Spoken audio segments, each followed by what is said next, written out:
Hello guys, welcome to the Zorawar classes. और आज के इस वीडियो में जैसा कि आप सब लोग जानते हो, हम बहुत अच्छे से इस चीज को स्टार्ट करने वाले हैं। तो साइंस का हम पार्ट बायोलॉजी के सेक्शन से स्टार्ट करने वाले हैं, क्योंकि कुछ हद तक मैंने फिजिक्स को कंप्लीट ही कर दिया है एंड कुछ हद तक आपकी केमिस्ट्री को भी कंप्लीट करा दिया गया है। ठीक है। सो आप लोगों की डिमांड थी कि सर कंटेंट करा दीजिए। सो हम आज कंटेंट लेके हाजिर हैं। बहुत ही शिद्दत से अपनी नोट्स निकाल लीजिए और कंटेंट को पढ़ते रहिए। एंड जैसा कि आप सबको न्यूज भी पता चल चुकी है कि हम लोग कोर्स को लॉन्च करने वाले हैं बहुत जल्द, इसी मंथ के एंड तक आपको कोर्स मिल जाएगा। सो काफी प्रॉपर तरीके से वहां पे पढ़ाया गया है। ये समझ लो, अगर यहाँ पे आपको एक्चुअली यहाँ पे सारी चीजें प्रोवाइड कराना उतना आसान हो नहीं पाता है, क्योंकि वहां पे हम अपनी टाइम को लेकर के प्रोवाइड करा पाते हैं। यहाँ पे वो टाइम मिल नहीं पाता कि दिन में आपको 8 क्लासेस देनी है। वहां पे ऐसा कुछ नहीं रहेगा। वहां पे एक सब्जेक्ट की प्रॉपर तरीके से चीजें आपको बताई जाएंगी। तो सबसे पहले बात करते हैं हम लाइफ प्रोसेस के बारे में। जो लोग हमारे साथ पहली बार जुड़े हैं, वो अपना नाम और अपने नाम के साथ-साथ जितनी भी चीजें हैं डिटेल, वो आप अंकित सर के नंबर पे मैसेज कर सकते हैं। जैसा कि आपको पिछले कुछ वीडियो में आपको दिख जाएगा वो नंबर कौन-सा है। ठीक है। सो चलिए आज हम देखते हैं कि हमारे पास लाइफ प्रोसेस क्या होती है। सबसे पहले तो चीज ये समझो कि बिल्कुल बेसिक से समझो। ठीक है। लाइफ प्रोसेस क्या होती है? लाइफ प्रोसेस वो चीज होती है, ठीक है, लाइफ प्रोसेस वो चीज होती है, या कह सकते हो कि जो आपका जीवन होता है, जीवन की जो प्रक्रिया होती है, हिंदी में इसे बोलेंगे जीवन की जो प्रक्रिया होती है, वो किस चीज पे डिपेंड करती है। तो देखो, जीवन जीने के लिए जैसा गाना गाया जाता है ना, सांस की जरूरत है जैसे जिंदगी के लिए, तो वो जो सांस है वो कैसे मिलेगी? वो न्यूट्रिशन से आती है। ठीक है। सो हमारा पहला स्टेप होता है न्यूट्रिशन। हमारे अंदर क्या होना चाहिए? बॉडी में न्यूट्रिशन होना चाहिए, तभी आप जिंदगी जी सकते हो। सांस लेने में तभी आपकी हेल्प भी बॉडी आपको कर सकती है। ठीक है। न्यूट्रिशन के बाद आपका जो प्रोसेस आती है, जब हम सांस लेते हैं, ठीक है, यानी न्यूट्रिशन के थ्रू सांस जो हम लेते हैं उसमें ऑक्सीजन जाता है। बहुत ध्यान से समझिएगा मेरी बातों को। ठीक है।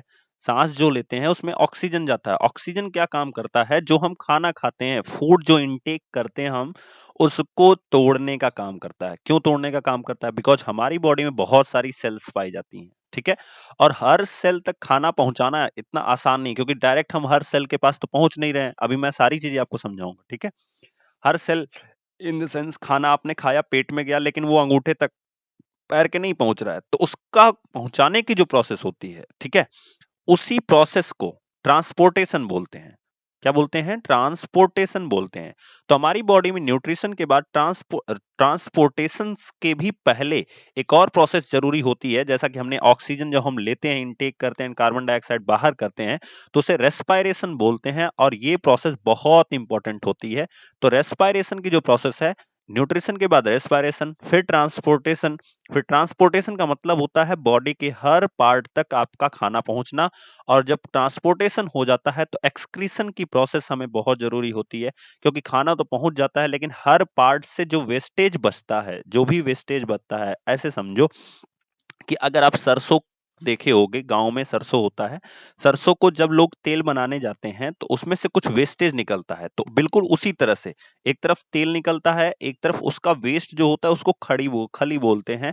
ठीक है। जो कि गायों को या और जगहों पे, और इस ये समझ लो कि जो सोयाबीन आप खाते हो वो एक तरह की खली होती है। तो उसमें सबसे ज्यादा प्रोटीन पाया जाता है, तो वो वेस्टेज हो जाता है, जो आदमी यूज नहीं करता है, इसका बहुत कम यूज करता है, लेकिन इसका यूज करता है तेल का। उसी तरह से एक्सक्रीशन जो होता है वो ऐसी प्रोसेस होती है जो ट्रांसपोर्टेशन के बाद की प्रोसेस है। मतलब जब सारी चीजें उसके पास पहुंच जाएंगी, तो जो वेस्टेज बचते हैं उसको बाहर निकालने की जो प्रोसेस होती है उसे हम बोलते हैं एक्सक्रीशन। क्लियर? अब हम देखते हैं कि हमारे पास न्यूट्रिशन का क्या अच्छे से डिफिनीशन है, किस तरह से हम न्यूट्रिशन को देख सकते हैं। A process to transfer a source of energy from outside the body of the organism. मतलब एक ऐसी प्रोसेस जो सोर्स ऑफ एनर्जी हो। किस चीज को ट्रांसफर कर रही हो? सोर्स ऑफ एनर्जी को ट्रांसफर कर रही हो। कहां से? From outside the body of the organism. जो ऐसी एनर्जी जो हमारे बाहर से, यानी शरीर के बाहर से हमें इनटेक मिलते हो या लेते हैं हम, जिसे उसे हम बोलते हैं विच वी कॉल फूड। उसे हम क्या बोलते हैं? फूड कहते हैं। ठीक है। To the inside, a process we commonly call nutrition और जब यही फूड हमारे अंदर चला जाता है तो इसी प्रक्रिया को हम क्या बोलते हैं, न्यूट्रिशन बोलते हैं। यानी साइंस की भाषा में हम इसे न्यूट्रिशन बोलते हैं, व्यवहारिक भाषा की हम अगर बात करेंगे तो हम इसे क्या बोलते हैं, फूड बोलते हैं। जैसा कि आप सब लोग देख रहे हो, सब लोग खाते हो, ठीक है। तो फूड जो होता है वो हमारे बाहर से सोर्स ऑफ एनर्जी का काम करता है, जो कि जब हमारी बॉडी में जाता है, इनसाइड आवर बॉडी, देन ये प्रोसेस क्या कहलाती है, तो ये प्रोसेस हमारी कहलाती है न्यूट्रिशन, ठीक है।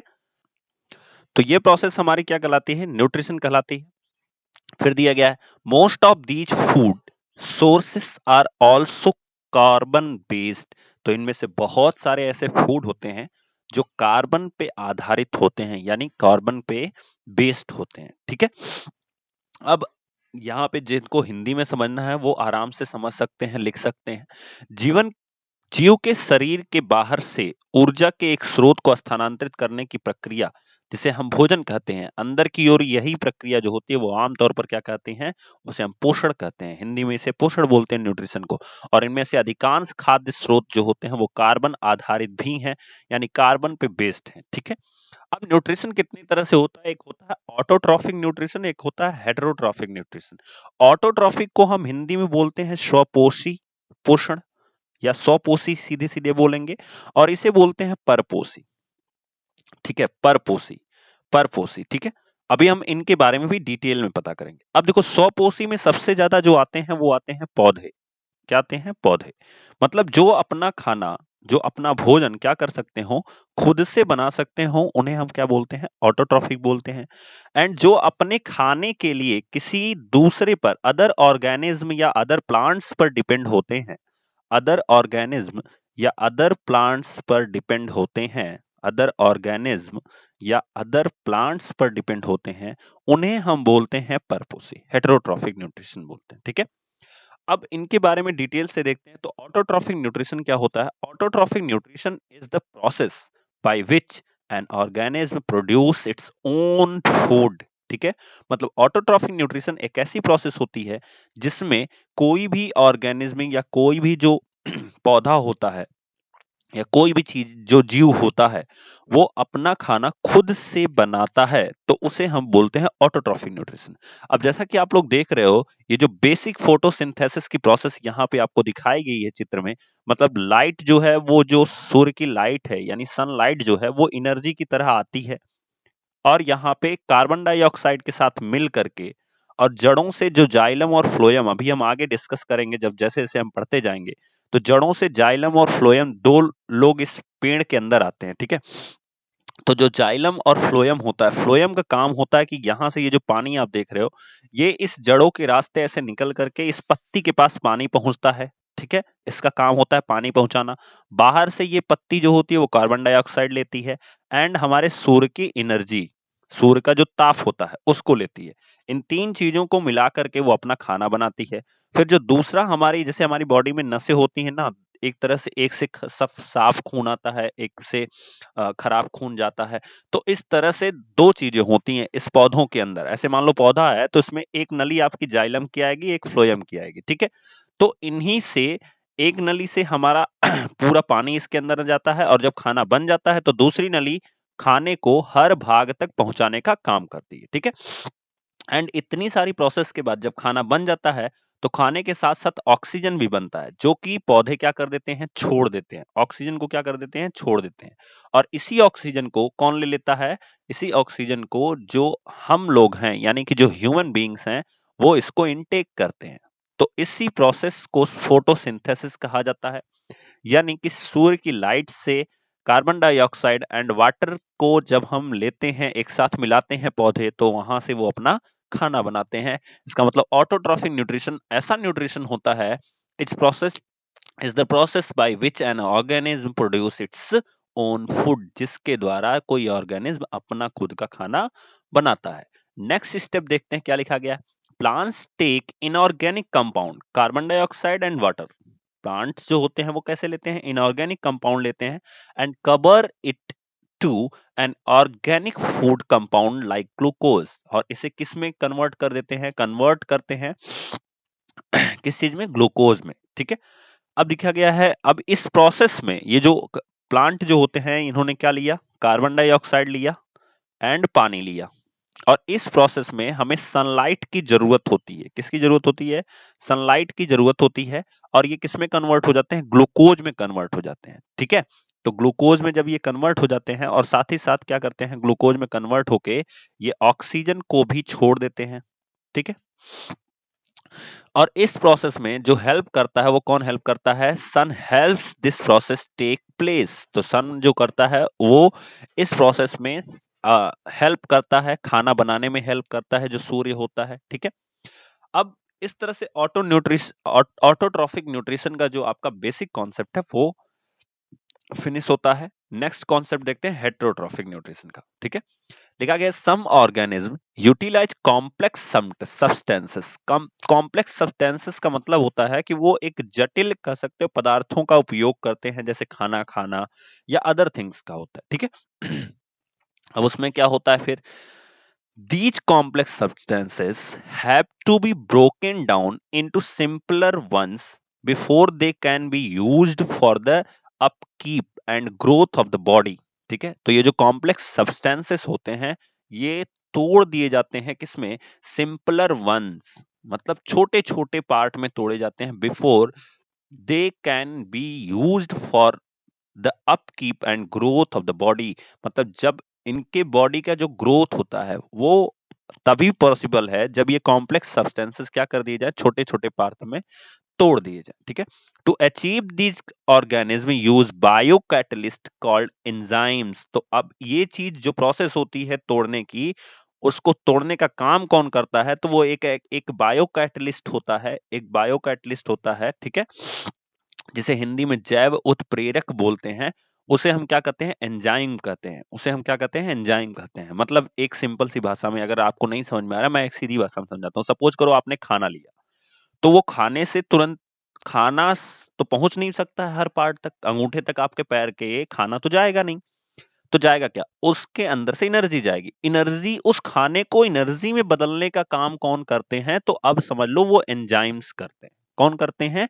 एंजाइम्स करते हैं। ये खास करके उन बच्चों के लिए ज्यादा इफेक्टिव होगा जो उनका जिनका बैकग्राउंड मैथ या फिजिक्स रहा हो, उनको ये बहुत ज्यादा समझ में आया होगा, क्योंकि बायोलॉजी वाले तो बेहतर ही जान सकते हैं इस चीज को, उनको दिक्कत नहीं होती है। ठीक है, फिर दिया गया है 10, the heterotrophs survival depends directly और इनडायरेक्टली ऑन ऑटोट्रॉप्स। तो इस तरह से हम कह सकते हैं कि जो हेट्रोट्रॉप्स होते हैं वो अपने सर्वाइव के लिए किस पे डिपेंड होते हैं? डायरेक्टली या इनडायरेक्टली करके ऑटोट्रॉप्स पे डिपेंड करते हैं। ठीक है, heterotrophic organism include animals and fungi. तो जो ऑटोट्रॉफिक ऑर्गेनिज्म होते हैं उसमें कौन कौन से आते हैं?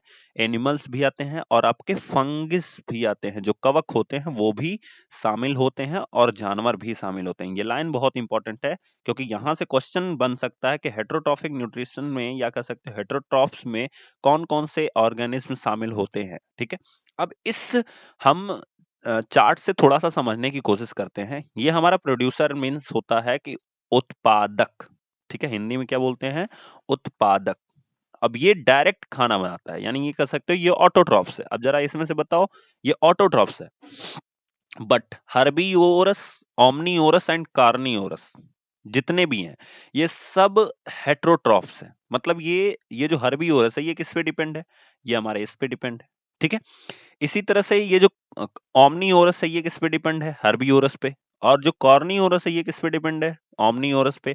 तो कहने का मतलब क्या है कि ये जितने भी कंज्यूमर्स हैं आपके, जिन्हें उपभोक्ता बोलते हैं, प्राथमिक द्वितीयक एंड तृतीयक, ये जो दोनों उपभोक्ता हैं तीनों, ये कहीं ना कहीं आपके ऑटोट्रॉप्स से डिपेंड होते हैं। इसीलिए यहां लिखा गया है कि the autotrophs sorry the heterotrophs survival depends directly और इनडायरेक्टली ऑन ऑटोट्रॉप्स। मतलब ये जो हेटेरोट्रॉप्स होते हैं ये कहीं ना कहीं डायरेक्टली या इनडायरेक्टली ऑटोट्रॉप्स पे डिपेंड करते हैं।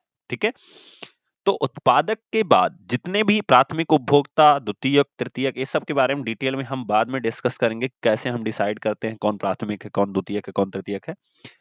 और इनको सबको खत्म करने का काम होता है डिकम्पोजर, जिन्हें हम हिंदी में अपघटक बोलते हैं। क्या बोलते हैं? अपघटक बोलते हैं। ठीक है, इन सबको खत्म करने का काम होता है। ये देख रहे हो आप, ऐसे करके कुछ पेड़ होते हैं जो एकदम सड़ी गली चीजों पे उग जाते हैं, तो उन सड़ी गली चीजों को भी खत्म करने का काम कौन करते हैं? वो खत्म करते हैं डिकम्पोजर, जिन्हें अपघटक बोलते हैं। ठीक है, नेक्स्ट देखते हैं कुछ चीजें, जैसे कि अमीबा में हमारा न्यूट्रिशन कैसे पाया जाता है, क्योंकि वन अमीबा जो होता है वो वन सेलुलर कह सकते हो, वन सेलुलर होता है। ठीक है, ठीक है, तो मोनोसेलुलर भी इसे बोल सकते हो। क्यों? अब देखो कैसे इसमें अमीबा में न्यूट्रिशन होता है भैया, इसके अंदर ना एक ही सेल होती है। जैसे अगर मैं बताऊं सेल क्या होता है, तो सेल जीवन की सबसे छोटी इकाई होती है, जीव की सबसे छोटी इकाई सेल होती है। सेल से मिलके बहुत सारे सेल जब मिलेंगे तो टिश्यू बनते हैं, टिश्यू से मिलके पार्ट ऑफ बॉडी बनता है, कोई एक पार्ट बनेगा बॉडी का, एंड पार्ट्स से मिलके हमारी बॉडी बनती है। इसका मतलब अगर हम देखें तो सबसे पहले सेल आता है, कई सारे सेल मिलेंगे तो उनसे हम टिश्यू बनेंगे, टिश्यू से मिलके क्या बनता है? बॉडी का एक पार्ट बनता है, एंड पार्ट से मिलके हमारी क्या बनती है? बॉडी बनती है। ठीक है, तो सेल जो होता है कई सारे हमारे बॉडी में पाए जाते हैं, इसलिए जो आदमी होता है मल्टी सेलुलर होता है, लेकिन अमीबा के अंदर एक ही सेल होता है। अब सोचो अगर इसके अंदर एक ही सेल है तो ये खाना कैसे खाएगा? हमारे अंदर मल्टी सेलुलर है, यानी कि हमारे मुंह के बनने के लिए सेल अलग होगी, हाथ बनने के लिए सेल अलग बनी है, पैर बनने के लिए सेल अलग बने हैं, अलग अलग तरीके से बने हैं, जितने डिजाइन है सब अलग अलग है। ठीक है, लेकिन अमीबा जो होता है ये वन सेलुलर होता है, इसी की वजह से ये अपने शेप को भी हमेशा चेंज करते रहता है। अगर आप देखोगे तो देखो ये अमीबा का न्यूक्लियस है जो आपके यहाँ पे दिख रहा है। ठीक है, इस पार्ट में जो दिख रहा है ये न्यूक्लियस है, और ये इसका फूड है। पहले तो ये फिगर समझ लो, फिर मैं आपको पूरा समझाता हूँ। जो फूड पार्टिकल है, अमीबा कहीं से भी इसको इंटेक कर सकता है, लेकिन हम कहीं से इंटेक नहीं कर सकते फूड पार्टिकल को। हम हमेशा कहाँ से? मुंह से इंटेक करते हैं, लेकिन अमीबा कहीं से इंटेक कर सकता है। अमीबा जब इसको इंटेक कर लेगा, अंदर खा लेगा इसको, ठीक है, तो जब खाता है इसको तो देखो ये अंदर ले रहा है ना फूड पार्टिकल को, अंदर ले रहा है, तो ये फूड पार्टिकल देखो इस तरह से चेंज हो गया सफेद पार्ट में। ठीक है, तो इसको खा लेगा, उसका न्यूट्रिशन निकाल लेगा। ध्यान से समझिएगा, अमीबा जो होता है वो इसको खा लेगा और न्यूट्रिशन निकाल लेगा। जब कैप्चर कर लेता है फूड को, फिर digestion of food in in food vocal, जो फूड वॉकल होता है उसमें डाइजेशन करता है। अनडाइजेस्टेड फूड जो होता है, इसी को मैं समझाना चाहता हूं, अनडाइजेस्टेड जो फूड होता है move to the surface of cell and it is thrown out. मतलब ये अंदर जाएगा और किसी भी सरफेस पे ये पूरा फूड जो होता है ना इसका, ये आपको दिखेगा भी कि ये खाना जा रहा है इसके अंदर, लेकिन हमारे अंदर जो खाना जाता है वो दिखता नहीं, बिकॉज हमारी बॉडी क्या है? मल्टी सेलुलर है। ठीक है, इसके अंदर जो खाना जाएगा वो आपको दिखेगा, और ये खाना धीरे धीरे किसी न किसी सेल के रास्ते, सॉरी, ये किसी भी रास्ते बाहर आ सकता है। मतलब इसके खाने के बाहर आने का सिस्टम और खाने को इनटेक करने का कोई फिक्स जगह नहीं होती है। ठीक है, जैसे हमारे फिक्स जगह है कि हम खाने को इनटेक करते हैं मुंह से, लेकिन इसके पास ऐसा कुछ नहीं होता है। तो अमीबा जो होता है, amoeba takes in food using temporary fingers. Temporary fingers का मतलब देखो ये जो दो आपको दिख रहे हैं ना, ये टेम्पररी फिंगर्स हैं। ठीक है, like extensions of cell surface which fuse over the food particle forming the food vacuole. ठीक है, तो जो वैकल होता है, फूड वॉकल होता है, ये कहने के लिए है कि ये फूड वॉकल होता है, लेकिन ये क्या होता है? अस्थाई होता है। टेम्परेरी अंगुलियों का उपयोग करके भोजन में लेता है। कोशिकाओं की सतह से के विस्तार की तरह जो भोजन बनने वाले खाद्य कण पर फ्यूज करता है, रिक्तिका बोलते हैं। वॉकल को मतलब होता है रिक्तिका, वहां जगह खाली होती है, उसी रास्ते से वो भोजन क्या होता है? अंदर जाता है। ठीक है, मतलब ये कि अमीबा का सारा खाना आपको दिखता रहेगा, लेकिन हमारा खाना आपको नहीं दिखेगा। ठीक है, चलिए अब हेटेरोट्रॉफी के कुछ पार्ट्स पढ़ लेते हैं। जैसे सैप्रोफाइटिस न्यूट्रिशन, दूसरा होता है पैरासाइटिक, एंड तीसरा होता है होलोजोइक न्यूट्रिशन। जो होलोजोइक न्यूट्रिशन आप देख रहे हो, इसी के अंतर्गत हार्बियोरस, ओमनियोरस एंड कार्नियोरस तीनों आते हैं। ठीक है, मतलब जो हार्बियोरस होता है, ओमनियोरस होता है और कार्निवोरस होता है, प्राथमिक उपभोक्ता, द्वितीयक उपभोक्ता, तृतीयक उपभोक्ता, वो सब इसी के अंदर आते हैं होलोजोइक न्यूट्रिशन के अंदर। तो नोट करके आप लिख लीजिए कि होलोजोइक न्यूट्रिशन के अंतर्गत प्राथमिक, द्वितीयक एंड तृतीयक, यानी जो हमारा फर्स्ट या कह सकते हो कि प्राइमरी कंज्यूमर होगा वो इसके अंतर्गत आता है, फिर उसके बाद secondary consumer, and finally third वाला आता है, ठीक है। अब सेप्रोफाइटिस न्यूट्रिशन क्या होता है? The mode of nutrition in which food organism obtain food from the dead and decay organic matter. अब याद रखो, अभी थोड़ी देर पहले हमने पढ़ा डिकम्पोजर, अगर ध्यान से देखोगे तो थोड़ी देर पहले हमने डिसाइड किया था डिकम्पोजर। डिकम्पोजर यहाँ पे आप देख रहे हो ना, मतलब ये सड़ी गली या किसी मरी हुई चीज के ऊपर अपना खाना बनाने का काम करता है डिकम्पोजर, जिसे हम अपघटक बोलते हैं। तो इसी को सेप्रोफाइटिस बोलते हैं, ठीक है। देखो यहां से आपको जब ये पढ़ोगे हेटेरोट्रॉफिक न्यूट्रिशन, तो इसमें क्या लिखा है? Dead and decay organic matter, the mode of nutrition in which organism obtain food from dead and decay organic matter, इन्हीं को हम सेप्रोफाइटिस न्यूट्रिशन बोलते हैं, ठीक है। एग्जाम्पल में बैक्टीरिया एंड फंगी जो होते हैं वो सेप्रोफाइटिस न्यूट्रिशन के अंतर्गत आते हैं। अब पैरासाइटिक देखते हैं, तो ये क्या होता है? The mode of nutrition in which food organic obtain food from another organism without killing them, मतलब ऐसे लोग जो उनको बिना मारे खाते हैं, जो बिना मारे खाते हैं या बिना मारे भोजन लेते हैं, जैसे शैवाल और कवक का नाम सुने होंगे, तो वो क्या करते हैं? वो एक दूसरे के पूरक होते हैं, मतलब शैवाल उससे खाना लेगा, कवक उससे खाना लेगा। तो इस तरह से उनका जो नाम होता है, जैसे मॉस्किटो, जैसे हमारे बॉडी पे मच्छर जो होता है उसका खाना, वो हमें मारता नहीं है लेकिन वो अपना खाना ले लेता है, ठीक है। तो इस तरह से जो मच्छर होता है वो हमें बिना मारे अपना खाना खा सकता है, तो उसे हम बोलते हैं पैरासाइटिक न्यूट्रिशन, मतलब जो अपने जिनसे वो फूड प्राप्त करता है उनको वो मारता नहीं है, उनसे खाना ले लेता है बिना मारे हुए। लेकिन जब और जी जो चीजें होती हैं, जैसे आप कोई भी जानवर है, अगर वो घास खा रहा है तो घास खत्म हो जाएगी, लेकिन मच्छर जो होता है वो खून तो ले लेता है, लेकिन जिससे खून लेता है उसको मारता नहीं है, बल्कि लोग ही उसे मार देते हैं, है ना।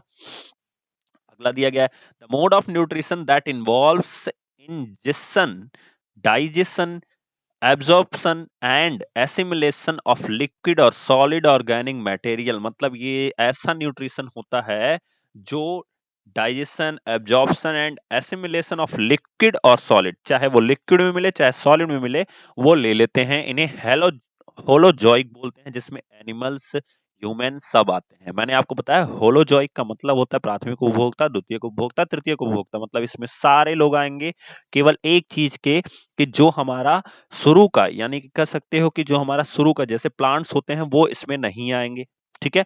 एंड डिकम्पोजर इसमें नहीं आएंगे, ठीक है।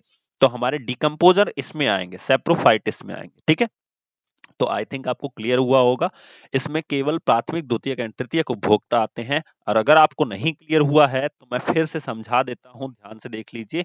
होलोजोइक के अंदर, होलोजोइक मैं क्यों इस पे फोकस कर रहा हूं, बिकॉज यहां से क्वेश्चन बहुत आता है, ठीक है। होलोजोइक न्यूट्रिशन जो होता है, या उल्टा क्वेश्चन आपसे पूछ लेगा कि जो प्राथमिक, द्वितीयक और तृतीयक उपभोक्ता होते हैं, जो प्राइमरी कंज्यूमर होता है, सेकेंडरी कंज्यूमर होता है, और जो थर्ड यानी टर्टियरी कंज्यूमर होता है, ये किसके अंतर्गत आते हैं? तो होलोजैक न्यूट्रिशन के अंतर्गत आते हैं। सो ये चीज बहुत इंपॉर्टेंट है, इसको आप लोग याद रखिएगा, ठीक है। सो गाइज, आज का सेशन यहाँ खत्म करते हैं। नेक्स्ट वीडियो में हम पढ़ेंगे कि आदमी जब खाना लेता है तो उसका डाइजेशन सिस्टम कैसे काम करता है और वो उस खाने को बाहर कैसे लाता है, ठीक है। तो तब तक के लिए थैंक यू दोस्तों, एंड नेक्स्ट सेशन में हम लाइव प्रोसेस का सेकंड पार्ट डिस्कस करेंगे। तब तक के लिए थैंक यू सो मच, पढ़ाई करते रहिए, एंड बहुत धमाके के तरीके से हम लोग आने वाले हैं आपका ऐप लेकर के। तब तक के लिए थैंक यू सो मच।